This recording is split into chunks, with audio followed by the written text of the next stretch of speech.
So good day everyone, my name is Kurt Lester M. Almilia and now I'm going to report a cash management.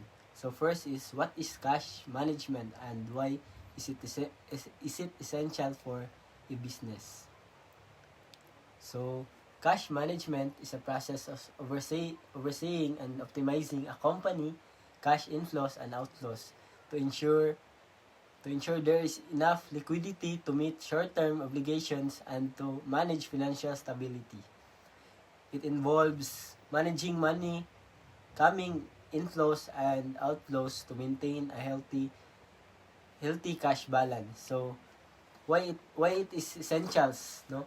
So it is essential. So first is ensures liquidity. It guarantees there is enough cash on hand to pay for daily expenses like salaries, supplies, and debts, preventing a liquidity crisis, minimizing cost. It helps reduce the need to borrow funds by managing cash more effectively and allows for better returns. So in short, the cash management is kanang dapat nakay kanang enough nga money sa imong company to para ma-provide nimo kung kanang if naay mga kanang unexpected nga mga expenses, no, pwede na to siya magamit, no, na mga and also maka-reduce siya cost and at the same time mo maximize mong profits.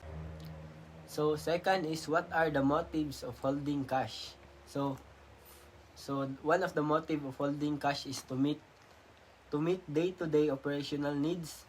No, second is to cover unexpected expenses or emergencies. And third is to take advantage of investment opportunities. So same sa akong gingon ganiya na kanang maka-cover sa mga unexpected nga expenses or kanang mga emergencies, no? Dili ginapod malikayan sa tong company na natay mga emergencies. So mo siya one of the motives sa holding cash. And next is to take advantage of investment, no? If nay mga opportunities, no, dali ra kay ta maka-invest is because natay enough nga money sa tong company para ma-invest nato. So third is what are the objectives of cash management? So one of the main objective of cash management is ensuring that a business always has enough money available to pay for what it needs in the present or near future. So it is important to keep an eye on the money that is coming in and going out so that business does not undergo a shortage of cash when it is needed. So when a business manages its money wisely, it can avoid borrowing too much or borrowing in a smarter way. This is important objective of cash management since borrowing money costs extra in the form of interest. So one of the main yun nga objective of cash management is kanang since no borrowing money is cost of extra man gyud. So if natay cash management or enough nga available nga money sa tong company is dili na ta kinahanglan mangutang, so wala na ta interest, no. And that's why is murag kanang ma-maximize na tong maayo tong profit. So 4 is how does efficient cash management to firms liquidity and profitability. So enhance liquidity, no, meeting obligation. Efficient cash management ensures that a firm has enough cash to meet its short-term obligations such as paying suppliers, employees, and taxes on time. So second is increase profitability. Strong cash flow enables companies to negotiate better terms with suppliers, potentially reducing costs and increasing profit margins. So the next number is number 4 again. No, what are the tools or techniques used in managing cash? So cash flow analysis, regularly monitoring and analyzing cash flow statements and budgets to understand current cash position.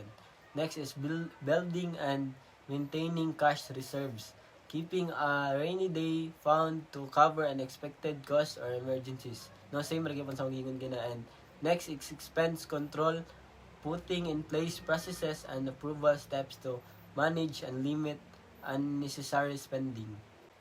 So number 5 is what is the role of cost forecasting in decision making. So cost forecasting is a crucial tool for decision making because it provides visibility into future cash inflows and outflows, enabling business to manage liquidity, make informed investment and financing choices, and take proactive measures to avoid shortage or capitalize on surplus. By projecting future cash positions, it allows for strategic planning regarding growth, cost control, and risk mitigation, ultimately leading to better resource allocation and financial health. So number 6 is how can a company determine its optimal cash balance. So a company can determine its optimal cash balance by analyzing its cash flow needs, setting financial goals, and using models like Baumol or Miller or models. So first is Baumol or BAT model. This model helps find the optimal cash level by balancing the holding cost of cash, opportunity cost, or not investing it, against the transactional cost, cost of converting marketable securities to cash. The optimal balance is found where these two costs are equal, minimizing total cost. So next is Miller or model. This model uses a range with a lower and upper limit. When cash levels hit these boundaries, the company buys or sells securities to bring the balance back to a target level.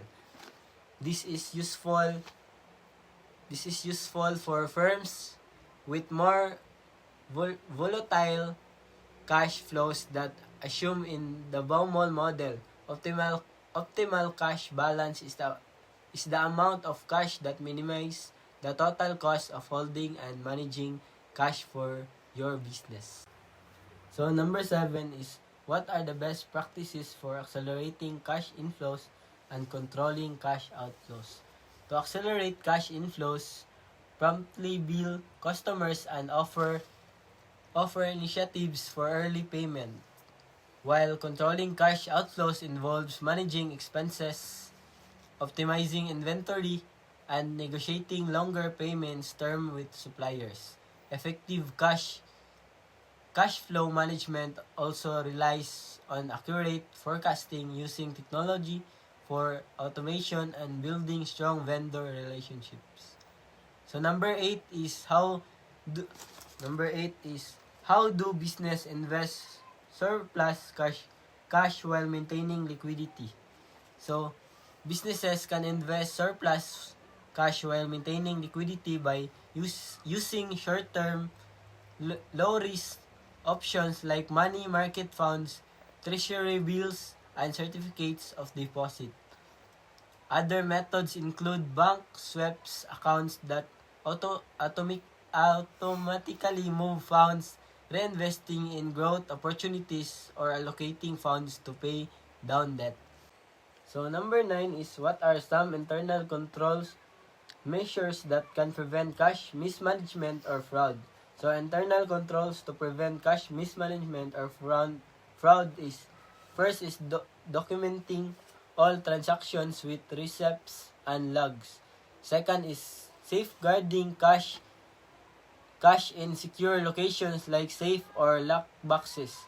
Conducting audits. So first is documenting all transaction with receipts. So malikaya na to ang mismanagement or fraud is by kanang pag-document sa mga transactions, especially sa mga resibo nga atong madawatan, di ba? And second is kanang safeguarding cash in secure location like safes or lock boxes, no? And one pud yun na siya na ginagamit sa mga company nga ang cash nila is ilang gina-secure by ginabutang nila sa mga lock boxes or sa mga tago kay nga kanang butanganan. And third is conducting audits, no? Isa pud yun na sa mabantayan nato sa company nga ga-conduct sila audits, no, para ma-prevent ang cash mismanagement and or fraud. So, number 10 is present a real-world company case or example that demonstrate effective cash management and what lessons can be learned. So, one of example of effective cash management is collaboration between BDO, Unibank, and International Container Terminal Services, INC, or ICTSI, which won a Best Cash Management Solution award. This case highlights how ICTSI, a major global terminal operator, optimize its cash flow through BDO and innovative digital. So, lesson learned. This case and other best practices from local Philippine businesses offer several key lessons for effective cash management. So, first lesson learned: maintain strong partner or vendor relationship. Building a good relationship with suppliers and banking partners allows for a greater flexibility, such as negotiating favorable payments terms or accessing financing options when needed. So, maintain strong partners, vendors relationship, no? And one of the kanang ay para mo grow ang isa ka businesses is kanang yung collaboration, no, sa atong kanang partner and building a good relationship sa atong partners. It's because duha mong ay kanang imong dili lang ikaw ang kanang gasolo bitaw sa imong company kun dili kay kanang nakay partner. So mas daghan og idea ang mahatag sa imong company, and at the same time dili lang ikaw ang gasolo sa expenses or even sa mga cost, no, nakay partner. So, and if tsada mo ang relationship sa imong partner, and kanang I believe nga kanang mas mo grow pagid ang isa ka company. Second is strategic cash flow forecasting. Accurate forecasting of cash needs and potential shortfalls allows a business to plan for expenses and investment, preventing last-minute liquidity crisis.